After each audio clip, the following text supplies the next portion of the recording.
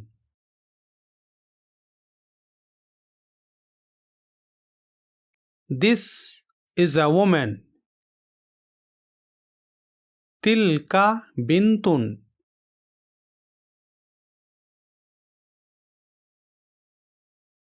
That is a girl.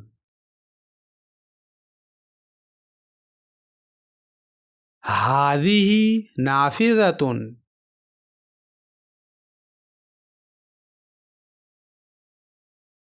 This is a window. تلك ستارة.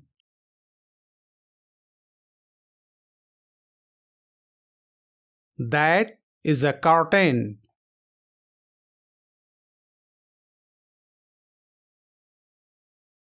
هذه شاحنة.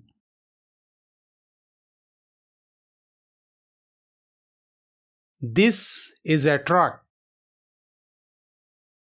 تلك سلة.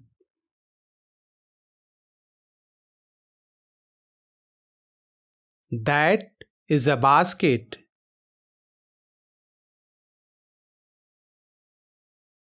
هذه سبورة.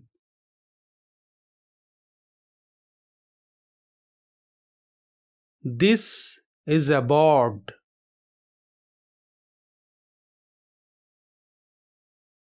تلك طائرة.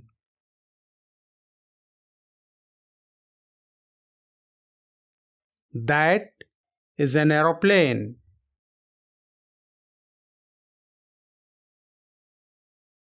هذه نملة.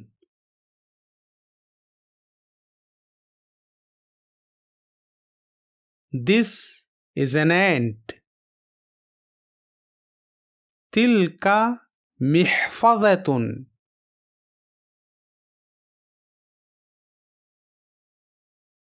That is a satchel. یہ ایکسرسائز یہیں ختم ہوئی اور اسی کے ساتھ یہ سبق نمبر 3 بھی یہاں مکمل ہو گیا. اگلے ویڈیو میں ہم انشاءاللہ اس کتاب کا 4تھا سبق پڑھیں گے. تب تک کے لیے اجازت. مع السلامہ. آپ کا بھائی ڈاکٹر عبدالرقیب اور ٹیم آپ سے گزارش ہے کہ چینل کو سبسکرائب، ویڈیو کو لائک، شیئر اور کامنٹ کیجیے.